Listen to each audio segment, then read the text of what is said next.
이상호 의원 나오셔서 질문해 주시기 바랍니다. 존경하는 41만 구민 시민 여러분, 그리고 박교상 의장님과 선배 동료 의원 여러분,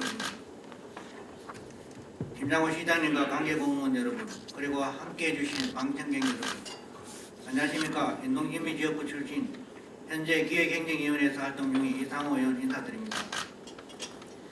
본 의원이 시민의 대표로 시의원을 맡은 지도 벌써 2년 6개월이 지나가고 있습니다. 저는 초선 의원으로서 의원 본연의 역할, 즉 집행기관에 대한 견제와 균형을 실행하기 위해 시민께서 제게 준 권한으로 혈시 한 톨이라도 헛되게 사용되지 않도록 항상 메인문으로 지켜보고 있습니다. 최근 시장님의 낭만도시 구미시 만들기라는 진심이 통했는지 구미 푸드 페스티벌, 구미 라면 축제 등을 성공시켜 수고하셨다는 말씀을 드립니다. 앞으로도 낭만도시 구미 외에도 반도체 및 방산 그리고 문화의 첨단 융복합 문화도시 구미가 될 수 있도록 열정을 이어나가 주시기를 바라겠습니다. 시장님 발언대로 자리해 주시기 바랍니다.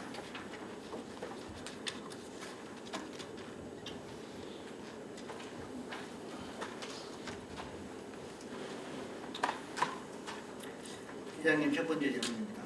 네. 시장님은 현 기준 구미시의 조례가 몇 개인지 아십니까? 총 546개입니다. 그리고 대부분의 조례에는 보통 시장의 책무가 명시되어 있습니다. 제 첫 번째 질문은 구미 조례에 명시된 시장의 책무를 과연 제대로 이행하고 있는가입니다. 546개 되는 조례를 전수 확인할 수 없어 대표적으로 2개 조례를 찾아 확인하였습니다. 우선 감사 담당관실에 구미시 공익신고자 보호 및 공익신고 활성화에 관한 조례입니다. 본 조례는 공익신고자 보호법에 의한 공익신고를 처리하고 공익신고자 등을 보호 지원함으로써 공익침해 행위를 예방하고 주민의 권익을 보호하여 투명하고 깨끗한 지역사회 풍토 확립에 이바지함이라고 목적이 적시되어 있습니다. 본 조례에 명시된 시장의 책무대로 사업이 이행되고 있다고 생각하십니까? 가급적 이행 여부만 간단히 답변해 주시기 바랍니다. 예, 우리 이상호 의원님께서 조례에 대한 시장의 책무에 대해서 질의하셨습니다. 우선에 우리 지방자치법에 보면은 지방자치단체장이라고 규정이 되어 있고요.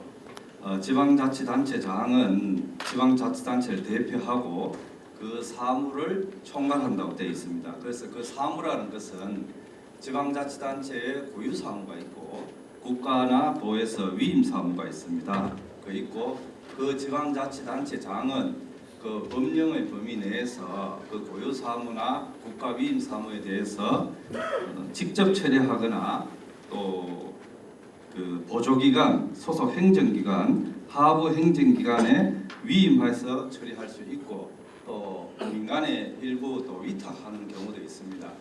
그런 체계가 있는 범위 내에서 의원님께서 질문하신 우리 조례에는 한 546개의 조례가 있더라고요. 있고 거기에 대부분 시장의 책무를 규정하고 있는 것으로 되어 있습니다. 그래서 그 시장의 책무는 이게 책무이자 동시에 시장의 법적인 권한과 어떤 그 법적 근거가 되는 그런 규정이 되겠습니다. 그래서 이러한 부분에 대해서 우리 공직자가 한 1900여 공직자가 되는데 그 위임이라든지 시장의 지시에 의해서 각 부서가 그 업무를 지금 수행하고 있다 이렇게 일반적으로 말씀드리고요. 질문하신 공익신고에 관한 조례는 우리가 공익신고를 하는 것은 공익이 침해가 발생했거나 우려가 있을 때 우리 시민이 신고하고 또 그거를 신고를 활성화하는 그 조례인데 그래서 그러나 이게 일반 민원과 공익 침해에 대한 신고가 좀 경계가 모호한 부분이 많이 있습니다. 그래서 우리 시에서는 감사 담당관을 공익신고 책임관으로 지정을 하고 그 조사팀이 4명이 있는데 공익신고 업무를 담당하도록 하고 있고 그 공익신고는 방문 신고라든지 서면 신고, 그다음에 홈페이지를 통한 신고 이런 다양한 방식으로 하고 있다는 말씀을 드리겠습니다. 예. 네, 답변 감사합니다. 말씀하신 대로 구미시 공익신고센터 운영을 국민권익위원회 사이트에 연계하여 운영하고 있음을 확인하였습니다. 그러나 권익위원회 사이트 연결 외에는 구미시가 직접적으로 수행하는 것 보이지 않습니다. 예. 그리고 본조례 상위 법령인 공익신고자 보호법의 목적과 취지에 맞게 공익신고자를 보호하는 면을 좀 더 부각할 필요가 있다고 보여져서 지정했다는 공익신고 책임관을 구미시 명예감사관처럼 시의 홈페이지에 좀 더 눈에 쉽게 띄게 접근성을 높일 필요가 있다고 생각합니다. 또한 시에서는 중요 안건 발생 시 위원회를 구성하고 민간 전문가를 참여토록 한다고 하지만 조례상의 취지는 그러한 안건이 발생하기 전 예방 차원에서 민간단체 및 기업과 협력을 하여 공익침해 행위 예방 활동을 활성화해야 합니다. 예산 역시 위원회 참석 수당만 편성하지 말고 공익신고자 보호 및 공익신고 활성화가 될 수 있도록 체계적으로 사업을 정비해 주시기를 요청드립니다. 네, 보충 답변을 좀 드릴까요? 저희들이 제가 질문이 많아서 예. 아니 그러니까 저희들이 마지막에 시간이 남으면 그때 답변 좀 부탁드리겠습니다. 그 다음으로 확인할 조례는 구미시 향토문화유산 보호 및 관리에 관한 조례입니다. 조례의 목적은 구미시의 향토문화유산을 보호 및 관리하는 데 필요한 사항을 규정함으로써 향토문화의 개성 발전에 기여함입니다. 다시 묻겠습니다. 시장님은 조례상 시장의 책무대로 시행하고 계십니까?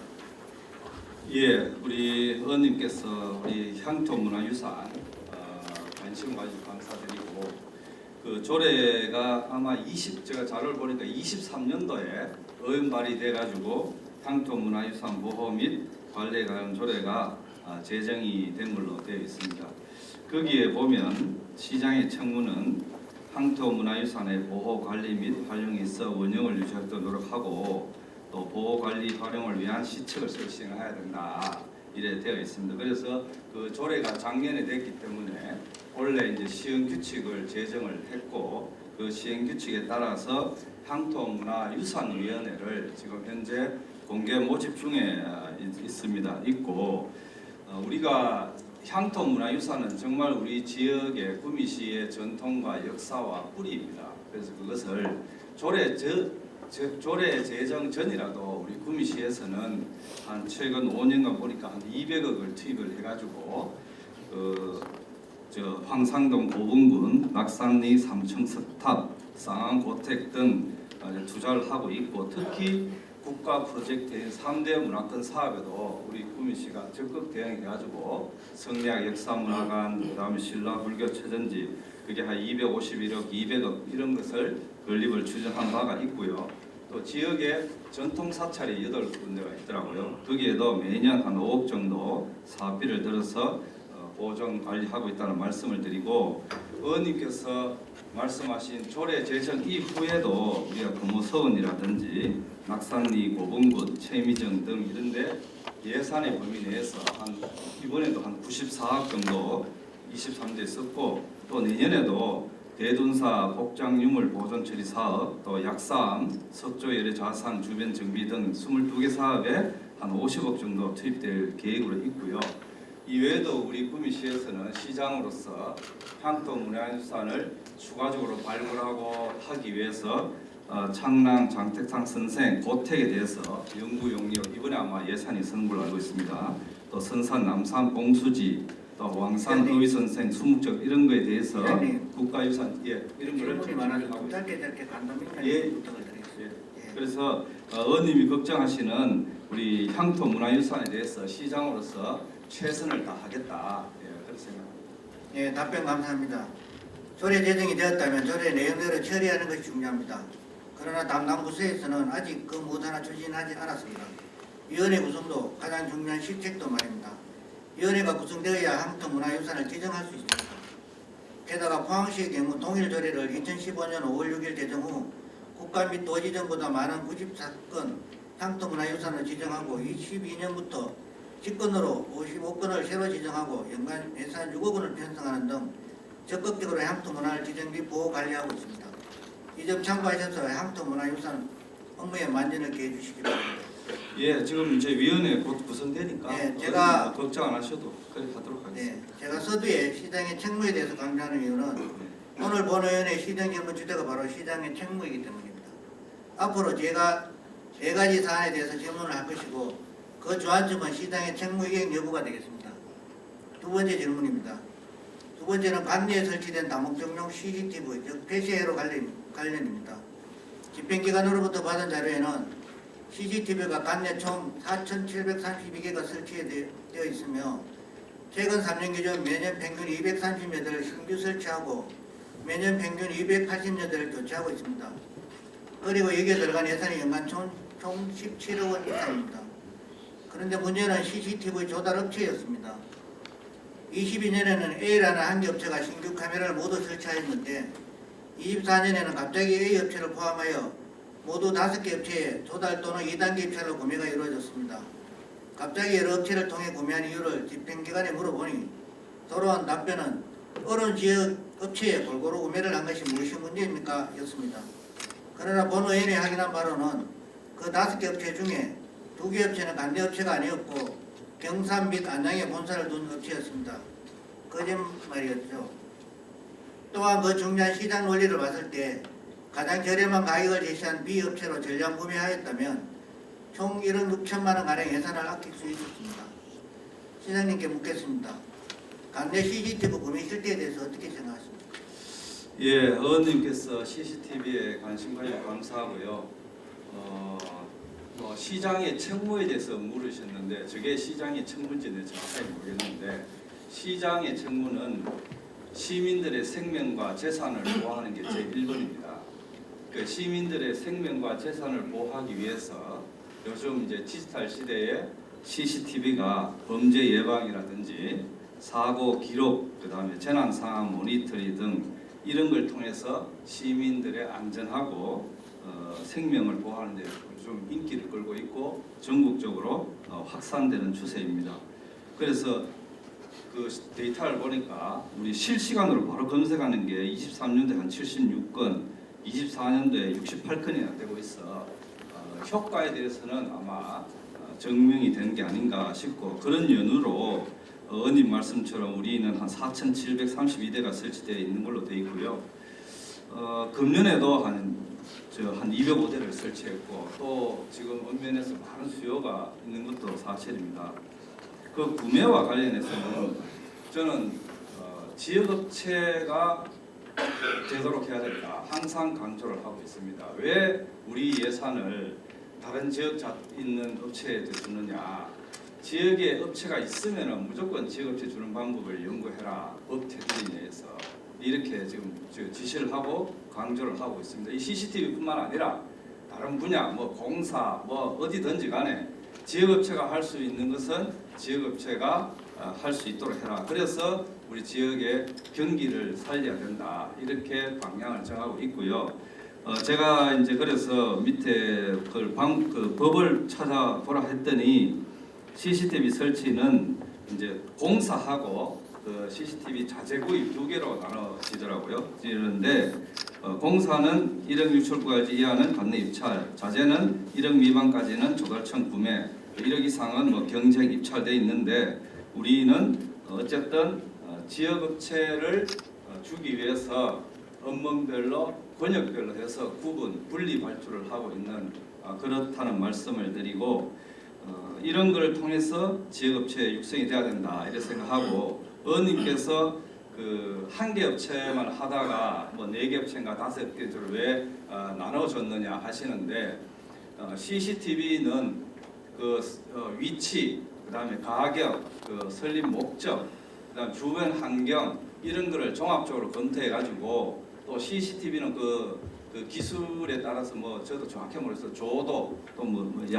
야간 가시거리 이런 거를 통해서 시장님이 요 정도 듣고 네, 그래서 거기에 맞춰서 우리가 알맞게 적절하게 선정해서 하고 있다. 하겠습니다. 예, 이래 네. 생각합니다. 예. 답변 감사합니다. 예. B 업체 CCTV 야간 가시거리가 50m가 아니고 30m라고 한다면 네. 왜 가로등이 제대로 설치되잖아요. 야간 가시거리가 더 필요한 장천면과 노계면 같은 읍면동에 이 업체 CCTV를 설치하였습니까? 저로서는 도저히 이해가 되지 않습니다.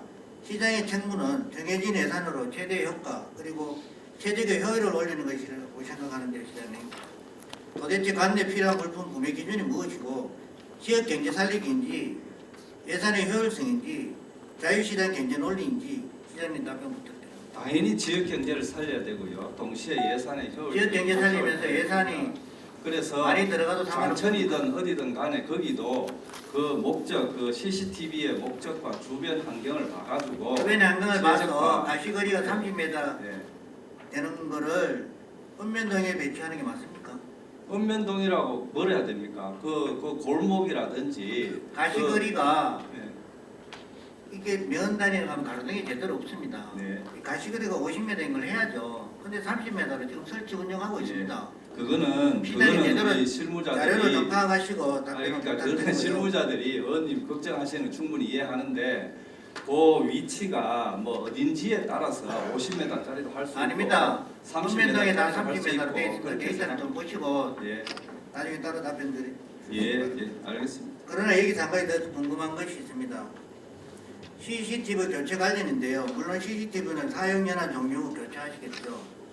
교체 후 사용된 CCTV는 어디에 어떻게 처분하십니까? 시장님 답변 부탁드립니다. 그거는 뭐 해당 부서에 제가 확인해 드리겠습니다. 제가 뭐 그까지는 잘 모르겠습니다. 뭐 교체 내부 연한이 지나면은 뭐 폐기 처분을 하는지 뭐 어디 뭐 다시 재판매하는지 전 제가 확인해 가지고 서면으로 답변 드리도록 하겠습니다. 현재 불용 처리해야 됨에도 불구하고 원래는 불용 처리하겠다고 조금 전에 제가 답변을 받았습니다. 지금 현재까지 관리가 제대로 되고 있지 않다는 걸 말씀드리겠습니다. 세 번째 질문은 인동도시숲 힐링패스트 관련입니다. 인동 지미동에서 지난 7년 동안 도시숲 문화축제라는 행사를 시민들이 자발적으로 약 2천만 원의 소규모 예산으로 지역 축제를 잘 키워나가고 있었습니다. 그런데 집행기관에서 축제의 내실화 및 모범도시숲 선정에 대한 대내외 홍보를 위해 도시숲 힐링페스타라는 축제 개최에 예산 5천만 원을 의회에 의결을 요구하였습니다. 의회에서는 집행기관에 과한 지시서대로 기존 문화축제와 연계하여 시너지를 높이고 축제 내실화를 마련하겠다는 계획을 믿고 승인하였습니다. 그러나 그 결과는 어땠습니까? 시장님도 잘 아실 것입니다. 개막식이 열린 당일 본 의원이 현장 곳곳을 돌며 확인한 바로는 과업 지시서에 계획한대로 축제가 되었는지 심히 의심하지 않을 수 없었습니다.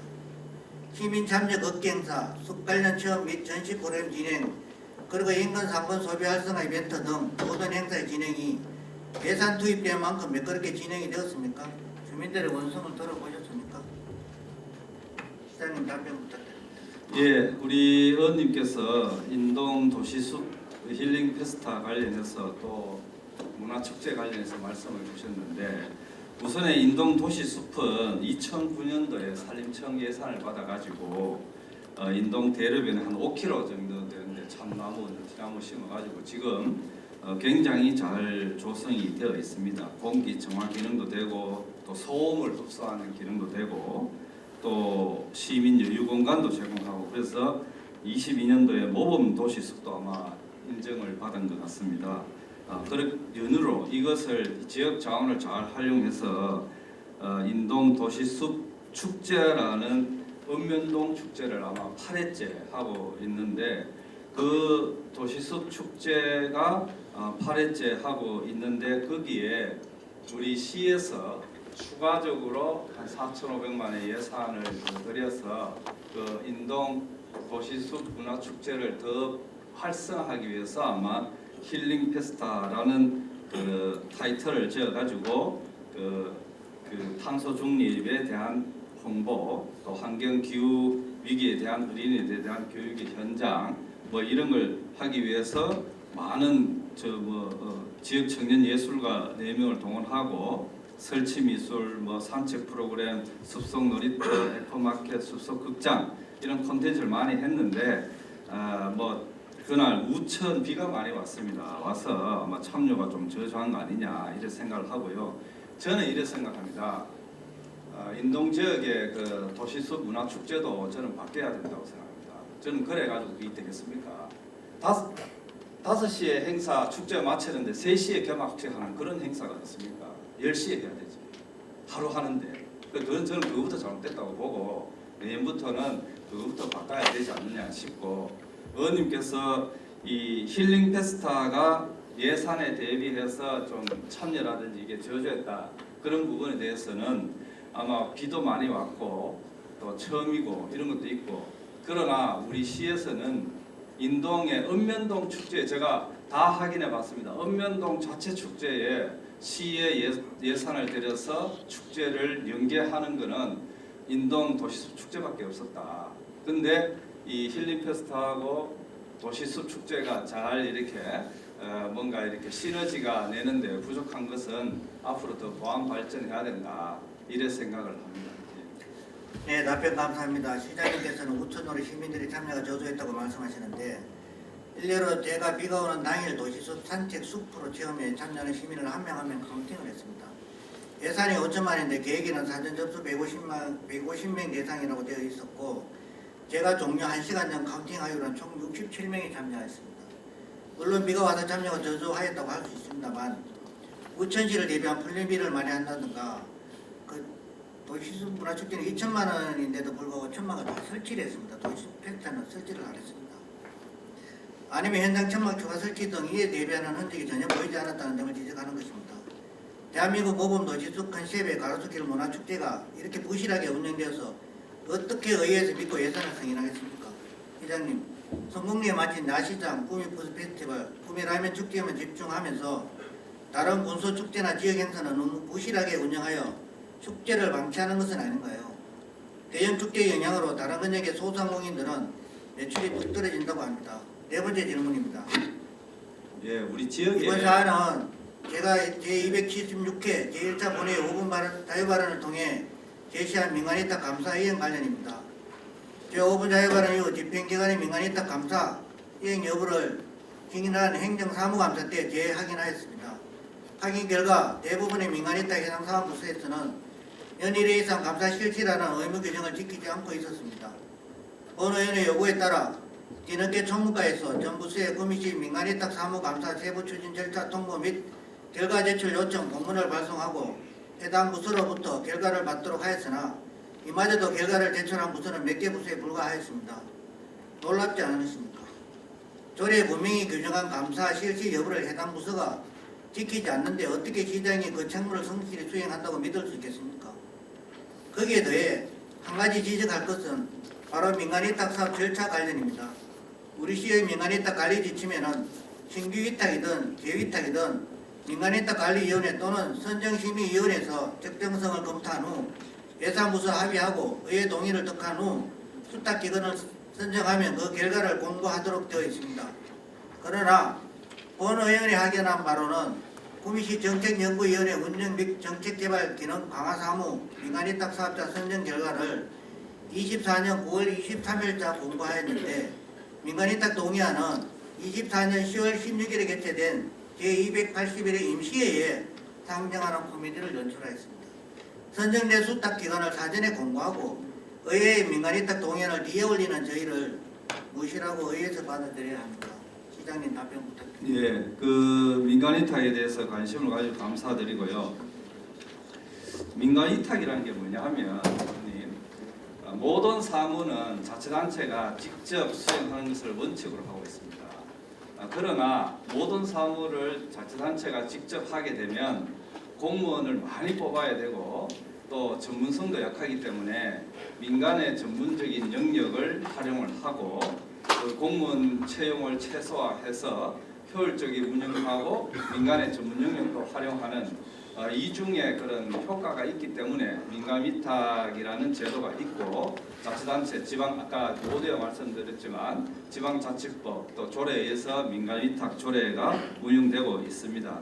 그래서 의원님 말씀처럼 민간위탁이 우리는 한 200위건 1년에 위탁이 이루어지고 또 민간위탁 선정위원회라든지 관리위원회를 거쳐서 심의를 하고 또 수탁자를 공개 모집을 하고 또 위탁하기 전에 시의회 동의를 받도록 되어 있고 이런 절차가 쭉 있습니다. 그 절차를 거의 다 지키고 있고요.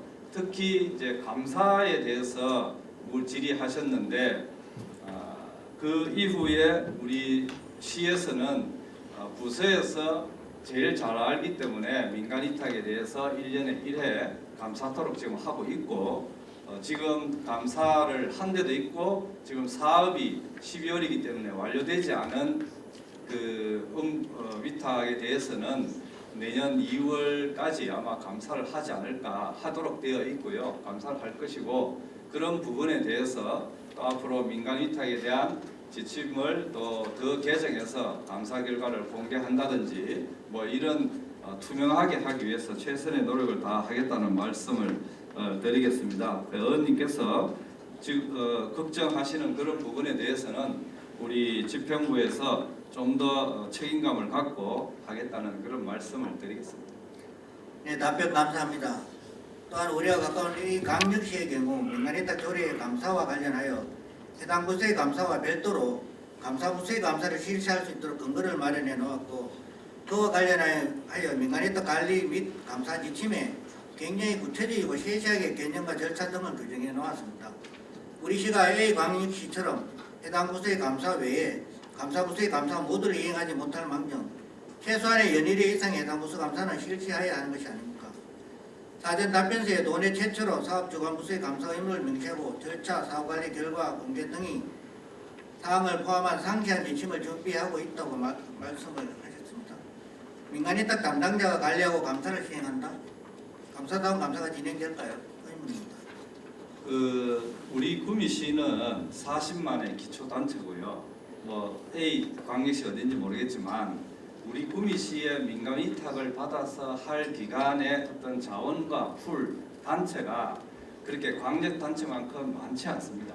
그래서 기존에 있는 그 단체를 잘 활용해야 된다는 그런 한계성도 있다는 걸 좀 이해를 부탁을 드리고, 거기에 따른 의원님께서 우려하는 예산이 낭비되지 않겠느냐, 또 해당 부서가 감사를 함으로써 제대로 하겠느냐, 이런 부분에 대해서는 우리가 또 중립적인 총괄 부서가 총무과로 지정해놨고, 총무과에서 그 해당 부서의 감사 내용이 부실하거나 또 약하다고 보면은 우리 감사 담당관실로 이첩을 해서 중점 감사를 하도록 그렇게 할 테니까 걱정하시는 부분은 저도 걱정하고 있습니다. 우리가 민간 위탁이 많고 한 1,000억, 한 800억 정도 되는데 그 예산이 효율적으로 집행이 돼 가지고 시민들에게 삶의 질에 도움이 되는 방향으로 해야 된다. 그 점에 대해서는 의원님 말씀에 동의하고 앞으로 제도 개선이나 이런 부분에 더 박차를 가하도록 하겠습니다. 네, 답변 감사합니다. 향후 해당 부서의 감사 여부를 지켜보고 만약 잘 이행되지 않을 경우 A광역시를 모델로 하는 감사부서의 감사도 의무 규정으로 하는 조례를 개정할 예정이니 참고해 주셨으면 합니다. 이제 마지막 질문입니다. 이번 사안은 역시 동료의원 추은희 의원께서 제276회 제1차 본회의 5분 자유 발언을 통해 제시한 구미시 노인종합복지관 관련입니다. 저 역시 이 사안의 심각성을 최근 발의한 관련 조례를 개정하면서 인지하게 되었습니다. 당시 추 의원께서는 사회복지시설평가, 노인종합복지평가에 대해 구미시가 3년 연속 최하위 등급인 F를 받은 것을 질타하고 향후 그 개선 노력을 요구한 바 있습니다. 그런데 본 의원이 오늘 또 한 번 노인종합복지관 문제를 언급하는 이유는 집행기관이 약속한 개선 여부를 향후 확인하고 진행 경과를 지켜보고자 하는 의회의 인내를 넘어서게 만드는 집행기관의 대응 때문이었습니다. 집행기관에서는 5분 자유 발언 직후인 5월 27일 따라 다음과 같은 보도자료를 배포한 것이 상당히 놀랐습니다. 이 보도자료 요지는 이렇습니다. 구미시 노인종합복지관은 시설의 안전관리, 회계 투명성, 기본사업계획의 전문성, 프로그램 수행 과정이 우수함에도 평가 항목이 지자체 직영시설에 불리한 항목 위주이기 때문에 평가 결과가 아쉬워 이를 보완하는 평가 지표에 대한 제도 개선을 보건복지부에 건의하였다는 것입니다. 이장님, 이것에 대해서 어떻게 생각하십니까? 예, 우리 이상호 의원님께서 노인 복지에 관해서 관심을 가지셔서 대단히 감사드리고, 우선에 우리 노인종합복지관은 노인복지법에 따라서 노인여가 복지시설로 되어 있고요. 노인들의 교양, 취미생활, 사회참여 활동을 위한 다양한 지금 프로그램을 운영하고 있고, 회원수가 지금 최근에 한 15,000명 되고요. 하루에도 평균 900여 명이 이용하고 있습니다. 그래서 너무 많은 협소된 한정된 공간에 인기가 너무 많다 보니까 공간이 부족하다는 문제, 주차 공간 협소, 또 식당도 대기 시간이 많은 이런 문제가 있어가지고 이런 것을 해결하기 위해서 강동 노인복지관 건립을 적극 추진하고 있습니다. 의원님 이런 부분에 대해서 고맙다고 이야기해도 의원님 제보가 그래서 이렇게 하고 있는데 평가 관련해서 저도 깜짝 놀랐습니다. 이게 어떻게 우리가 40만 도시의 위상에 걸맞지 않게 F가 뭐냐, F가 최하위를 받았는데 이게 3년 F가 아니고요 3회입니다. 3년마다 평가를 하는데 아마 장기간 동안 이 그 평가의 F를 받았는데 우리 부서라든지 우리 그 집행부에서 이게 무감각 항명인가 하고요.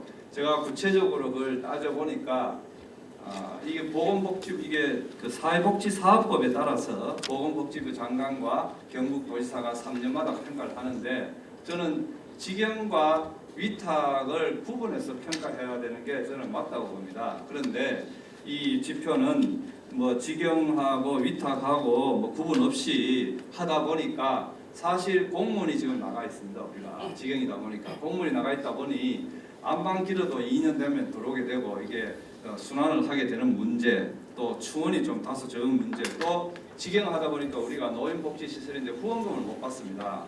우리가 장애인 복지관은 뭐 의원님도 행사 가보시면 갈 때마다 막 뭐가 경품하고 막 있는데 우리 이게 없습니다. 그래서 그런 문제가 있다는 말씀이고 우리만 F 받은 게 아니라 도내 직영하고 있는 6군데가 다 F입니다. 그래서 이거는 열심히 하고 있음에도 불구하고 평가를 잘못 받는 이런 문제는 저는 두 가지로 대응을 하고 첫째는 이건 보건복지부의 지표를 개선해야 된다. 직영은 직영대로 전국적으로 평가를 하든지 위탁은 위탁대로 하든지 그래 하거나 저는 장기적으로 우리 이 공무원이 나가서 노인복지관을 운영하는 게 과연 맞느냐 의원님 지적 줘가지고 저도 고민을 하고 있는데 우리도 장기적으로는 위탁으로 하는 게 안 맞겠느냐 이런 것도 고민하고 있다는 말씀을 드리고 그래서 지표 그 위탁하기 전까지라도 우리가 지표에 대응하기 위해서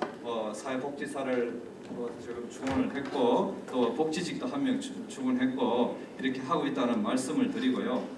이 평가를 잘 받는 거는 좋습니다. 최근에 우리 구미시가 다양한 분야에서 평가를 잘 받고 있는데 평가를 잘 받는 것도 중요하지만 결국은 어르신들한테 서비스가 잘 돼야 되니까 의회에서 동의를 해주셔가지고 그 식당의 그 단가도 올렸고 주차장도 늘렸고 여러 가지 복지 서비스를 지금 최선을 다하고 있다는 말씀을 드리겠습니다. 네, 알겠습니다. 답변 감사합니다.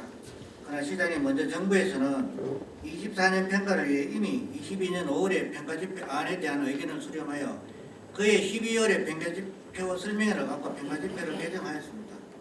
집행기관의 첫 번째 실수는 22년 5월에 실시한 평가지표 개정 사실을 모르고 보건복지부의 제도 개선을 건의하였다는 점입니다. 그래서 평가지표가 평가 시행되는 해에 발표되었던 불쌍한 이유이죠.